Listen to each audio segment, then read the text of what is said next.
darle la bienvenida a Alejandro Hernández, periodista, director del diario digital lagranaldea.com. Alejandro, bienvenido. Teníamos rato que no estabas aquí en el estudio. Y Dania, un gran placer estar aquí con toda tu amplia audiencia. Cuéntanos del documental que acabamos de ver, todos lo saben, cuándo se hizo, cuál fue tu idea, dónde se ha presentado. Háblanos del documental. Bueno, a ver, el documental es una pieza que protagonizan básicamente dos familias de la capital venezolana, de sectores muy populares de la capital venezolana. Estas familias, una era o fue una familia que se regresó de Argentina a Venezuela para votar, ¿no?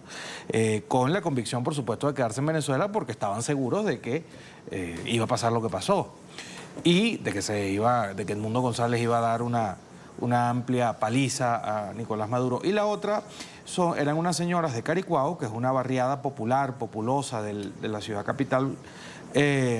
Y ahí las personas tenían un compromiso con la logística de los testigos electorales. Tenían que llevarles comida, tenían que cuidar de que ellos pudieran hacer su trabajo de defender el voto. Entonces, bueno, son las dos familias que protagonizan el documental. Yo te puedo decir 5 cosas que caracterizan al documental rápidamente. La primera es que se llama Todos lo saben, porque es que hasta el último venezolano del planeta sabe que Nicolás Maduro perdió ese día abrumadoramente ante Edmundo González. Esa es la primera. La segunda que te puedo decir es que ese día, el 28 de julio, hubo una rebelión en Venezuela. Una rebelión pacífica, una rebelión donde no se disparó un tiro, donde no se tiró una piedra, pero que estaba impulsada y motivada por la convicción de cambio que tenía el país. Y gracias a esa rebelión y a esa convicción de cambio fue que se logró el milagro de comprobar, primero de ganar y segundo de comprobar con acta en mano que se pudo obtener la victoria. La tercera cosa que yo te diría es que la pieza refleja, yo diría que la factura que le tiene la clase más pobre a Maduro por la migración, por la destrucción de la familia producto de la migración. Eso es algo que antes como que no se tenía muy claro y había todo un mito de que la gente pobre estaba con el gobierno, etcétera. Bueno, aquí en este documental se ve cómo esa separación de las familias genera un dolor y una inconformidad y también un rencor importante hacia Maduro. La cuarta cosa rápidamente es que no hay forma, en vista de que en Venezuela no hay grandes medios, en vista de que en Venezuela no hay instituciones que puedan proveer estadísticas confiables y en vista del aparato propagandístico y de desinformación que hay, no hay manera de entender el país si no es acercándose a la gente, a ver esa cotidianidad como hicimos nosotros, de irnos desde la noche anterior a las casas de estas personas y plantarnos ahí durante 48 horas a ver todo lo que estas personas hacen y cómo viven estas personas. Es la manera más fidedigna de entender a Venezuela el día de hoy. Y la quinta es que, y me parece muy positiva, es que el documental te deja esperanzado, porque al final esa misma gente que luchó, que hizo de todo lo posible por comprobar la elección, por hacer que la voluntad de la gente se diera y luego se respetara, esa misma gente te dice que no se va a mover ni un centímetro en su deseo y en su voluntad de lograr que en Venezuela el chavismo salga del poder y que entremos en una transición democrática. Yo te diría que con esas 5 características yo te puedo definir lo que la gente va a ver en el documental Todos lo saben. Sé que lo has presentado en varios lugares. Cuéntanos de esas presentaciones. Bueno, tuvimos una presentación en Washington hace unos días, porque bueno, hubo interés de distintas organizaciones en conocer, digamos, de la voz nuestra, cómo fue hecho el documental y, digamos, el behind the scenes Claro. del documental, el trascámara del documental. Y nos citaron, hubo un acto público en la Universidad Johns Hopkins también, a la que fue, bueno, imagínate, fue hasta el embajador de Uruguay ante la OEA, Washington Abdallah, entre otras personalidades de distintas instituciones. Va a haber una presentación la semana que viene en el Congreso de Colombia, el próximo 3 de diciembre. También habrá una en Brasil y luego en España. Y bueno, son partes de la gira que se está como planificando alrededor del documental por el interés que ha despertado. Distintas universidades también nos han pedido hacer una presentación para estudiantes y la verdad es que ha sido muy satisfactorio hacerlo. Y bueno, estamos en proceso de esa exposición. ¿Cuál ha sido la respuesta en esas presentaciones, en ese intercambio que has tenido en estos lugares que mencionas? Mira, y el feedback general de la gente a través de las redes y bueno, de la gente que te lo comenta y de la gente a la que le hemos presentado el documental es muy relacionado al tema emotivo. Creo que es un documental donde tú te indignas, te pones bravo, te sientes orgulloso también por la tarea realizada, ¿verdad? Y a la vez sales esperanzado. Es un documental que, digamos que hace el trabajo de tocarte emocionalmente. Y bueno, hay momentos donde te quiebras, pues. Lo sé porque me pasó, porque lo vi. Y me pasó, me emocioné, me conmovieron muchas cosas y me indigné. Y sentí además cómo se nos venía el mundo encima cuando escuchábamos a Elvis Amoroso dar un resultado que todos sabíamos que no era cierto. Pero luego te levantas y piensas que hay que seguir. Claro, cuando al final del documental tú ves a esa gente tan humilde y que luchó tanto, decir... mano cerrada, mano ganada no se cierra o no se tranca, hay que seguir adelante, vamos a hacer valer la voluntad que expresamos el 28 de julio. Tú sientes primero una emoción y sientes orgullo oye, de ese talante del venezolano tan noble, ¿no? Y además sientes el compromiso de que tú no te puedes quedar atrás, porque si ellos que están tan, digamos, oprimidos, porque después vino una represión gigantesca y les metieron presos a todos los nietos y los hijos y los sobrinos, a la gente, digamos, de los sectores populares de Caracas y del resto del país. Hubo 2000 presos en Venezuela. Si esa gente todavía dice, vamos hacia adelante, si tú ves que bueno, eso no está en el documental, pero si tú ves que ya después los dirigentes políticos como María Corina Machado, Juan Pablo Guanipa, Alfredo Ramos, etcétera, te dicen seguimos, ¿cómo tú te vas a...? Claro. ¿Cómo tú no los vas a acompañar? Claro. Entonces, bueno, es parte de lo que van a ver y yo Ahora, cuéntanos un poco de lo que fue la producción. Es decir, ese día igual había presión por parte del régimen, entonces producirlo, estar allí, acompañar a la gente, poder filmar. Bueno, siempre hubo mucho miedo, ¿no? Sobre todo de parte nuestra por la exposición que le estábamos haciendo a la gente. Fíjate una cosa, el documental no tiene créditos. La gente está muy orgullosa del trabajo que hizo, el equipo está muy orgulloso, los productores, pero ninguno se atreve a poner nombre porque viven en Venezuela, están en Venezuela y les da miedo por supuesto. la retaliación que puedan tener. Pero bueno, nosotros estábamos muy cautelosos y bueno, también por eso tratamos de aplazar. Fíjate que el documental salió hace un mes. Al cumplirse el tercer mes del fraude electoral fue que sacamos el documental, lo teníamos listo desde antes, pero queríamos que bajaran un poco las aguas, porque bueno, la gente que estaba allí, bueno, fue testigo de lo que ocurrió en los centros de votación, ayudó con logística, etc.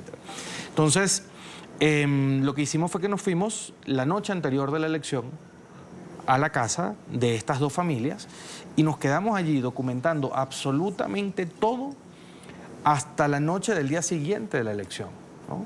Incluida, bueno, las protestas que hubo ese día, claro, todas las manifestaciones populares que se realizaron ese día.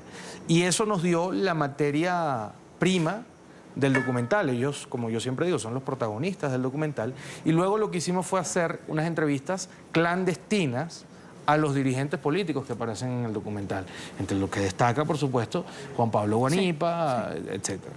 María Corina Machado fue entrevistada, pero digamos, el cerco que ella tenía, ¿no?, era tal que no aceptó, no era prudente ir hacia donde ella se encontraba. Claro. Hubo otros dirigentes que sí, con los que sí se pudo hacer. Pero, bueno, fue lo que marcó la dinámica de la producción y de la publicación del documental. Ahora, más allá del documental, hoy se cumplen 4 meses del 28 de julio. ¿Cuál es tu balance, Alejandro, de estos meses? Bueno, yo creo que han sido probablemente de los meses más duros de la historia reciente del país, porque bueno, se ha sembrado un estado de terror dentro de Venezuela que creo que no habíamos conocido antes, ¿no? El miedo que hay en Venezuela, a pesar de que, bueno, la gente dirá, oye, pero en 2017 mataron 100 y pico de personas, en 2019, etcétera, ¿no? Sí, pero ahora, a pesar de que la cantidad de muertos es menor, porque los hubo también, pero es menor, el estado de terror, el tema de que la gente borre los teléfonos, el tema de que la gente ya ni siquiera se atreva a tener un grupo de WhatsApp para poder opinar de cosas políticas, el asunto de que los periodistas estén absolutamente comprometidos y estén también cautelosos de poder ir a cubrir o decir algo o poner algo en las redes. Bueno, eso me parece que es nuevo. También la represión a las zonas populares, ¿no?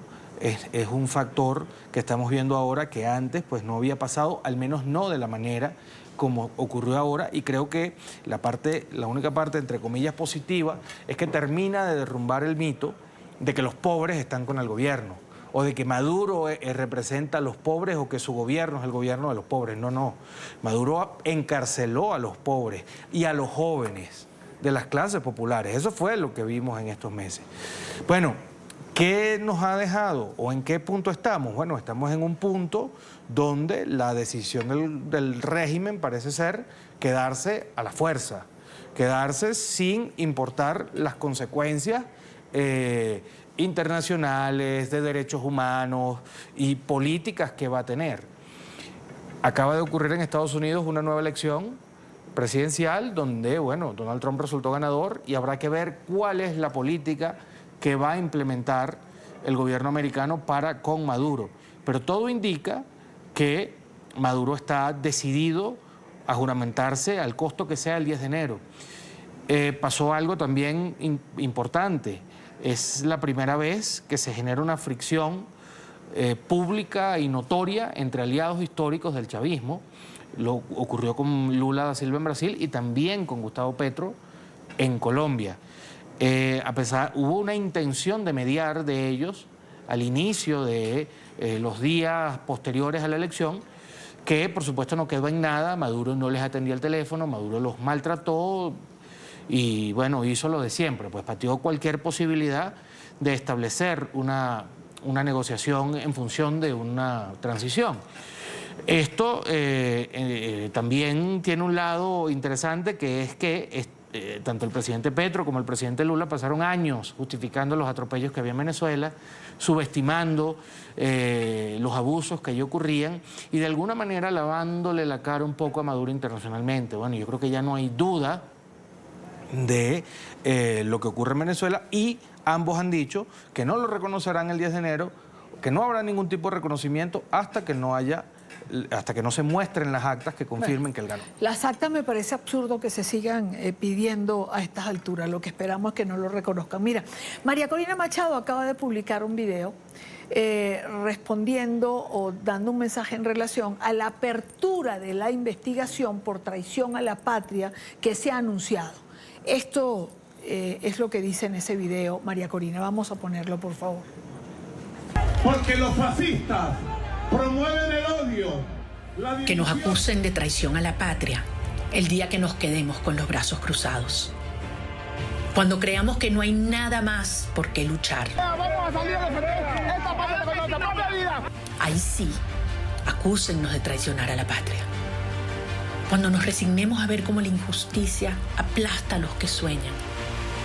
Cuando dejemos de creer que este país va a ser libre. Condénennos por traicionar a la patria cuando no sintamos el mismo dolor, la misma rabia y sobre todo el mismo amor por esta tierra que nos vio nacer. Pero se los digo una y mil veces, no les vamos a dar ese gusto, porque resignarnos sí sería traicionarla. Nosotros la vamos a defender hasta el final.